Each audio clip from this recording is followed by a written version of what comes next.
இன்னைக்கு டீச்சர் கையில இருந்து பெரம்புகள் பறிக்கப்பட்டதோ அன்னைக்கு அது காவல்துறை அதிகாரிகள் கையில் கொடுக்கப்பட்டு விட்டதுன்னு. என்ன மாதிரி ஒரு வார்த்தை. என் பிள்ளை ஸ்கூலுக்கு புக் எடுத்துட்டு வரலன்னா டீச்சர் ஏசக்கூடாது, ஹோம்ஒர்க் செய்யலன்னா ஏசக்கூடாது, ஹோம்ஒர்க்கும் அதிகமா கொடுக்க கூடாது, என் பிள்ளைய இதை செய்ய அதை செய்யன்னு சொல்லக்கூடாது. அவன் மேல ஒரு சின்னதா ஒரு அடி இப்படி பட்டாலே உடனே வரிஞ்சு கட்டிக்கிட்டு பெத்தவங்க எல்லாம் வந்துருவாங்க. என் பிள்ளைய எப்படி நீ அடிக்க முடியும், நீ கை வச்சிருவியா, நான் யாருன்னு தெரியுமா, உனக்கு யார் அந்த உரிமையை கொடுத்தா, உன் பிள்ளையா இருந்தா நீ இந்த மாதிரி அடிப்பியா? இல்ல, எனக்கு ஒரு விஷயம் புரியவே இல்லை.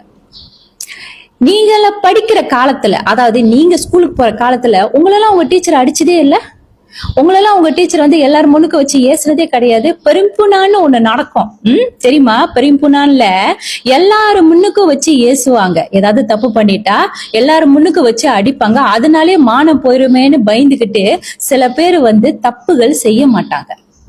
அதே மாதிரி ஹோம்ஒர்க் கொடுத்துட்டு செய்யலன்னா அடி பிச்சு எடுத்துருவாங்க. இந்த விஷயத்த வீட்லயும் போய் சொல்ல முடியாது, ஏன்னா வீட்டுல சொன்னா வீட்டுல இன்னும் டபுளா அடி விடுவோம். ஆனா இப்ப இருக்கிற காலகட்டத்துல பிள்ளைங்களும் டீச்சரை மதிக்கிறது இல்ல, பெத்தவங்களும் தப்பு செய்யற பிள்ளைக்கு துணை போறாங்க. டீச்சர் ஏசிட்டாலோ அடிச்சுட்டாலோ இல்ல 4 வார்த்தை கொஞ்சம் ஹாஷா பேசிட்டா உடனே வந்துடுறது. இல்ல, நீங்க இப்ப என்னதான் செய்யலாம்னு சொல்லுங்க. எனக்கு இந்த விஷயம் புரியவே இல்லை. ஏன் நான் கேக்குறேன்னா, பிள்ளைங்களை அடிக்க கூடாதுன்றீங்க, ஏசக்கூடாதுன்றீங்க, ஹோம்ஒர்க் கொடுக்க கூடாதுன்றீங்க, அவங்களுக்கு எதுவுமே சொல்லக்கூடாதுன்றீங்க, ஆனா மார்க் மட்டும் அதிகமா வாங்கணும். எப்படி இது எப்படி தெரியுமா இருக்கு? நான் எந்த வேலையுமே செய்ய மாட்டேன், ஆனா மாசம் கடைசியானா என் பேங்க்ல 10,000 வெள்ளி வரணும். இது நோவாம நோம்பு கும்பிடணும்னு சொல்லுவாங்களா, அந்த மாதிரி. நீங்களும் உங்க பிள்ளைய அடிச்சு திருத்த மாட்டீங்க, டீச்சர்ஸும் அவங்க வேலையை செய்ய விட மாட்டீங்க. சமுதாயத்துல அவன் எல்லா கெட்ட பழக்கத்தையும் அவன் பழகிட்டு அவன் ஒரு சீர்கெட்டவாதியா மாறி கடைசியில அவன் வாழ வேண்டிய வயசுல ஜெயில உட்காந்து கம்பி எண்ணிக்கிட்டு இருக்கணும். எப்ப நீங்க டீச்சர்ஸ் கிட்ட இருந்து அந்த பெரம்ப வாங்குனீங்களோ அன்னில இருந்து அது போலீஸ்காரன் கை கிட்ட போயிருச்சு.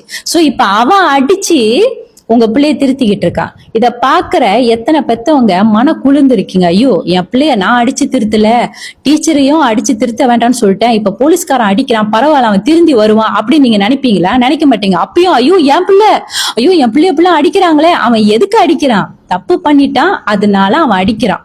இதே தப்பு பண்றப்ப அந்த வயசுல நீங்க அடிச்சிருந்தீங்கன்னா இன்னைக்கு அந்த அடிய வேற ஒருத்தன் கையிலயும் காலையும் வாங்கியிருப்பானா? இதையே யாரும் யோசிக்க மாட்டேங்கிறீங்க.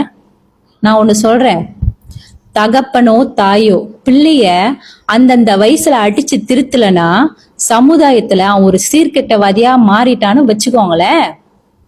நீங்க அடிச்சு திருத்துறீங்களோ இல்லையோ, கண்டிப்பா காவல்துறை அதோட கடமைய கட்டாயம் செய்யும்.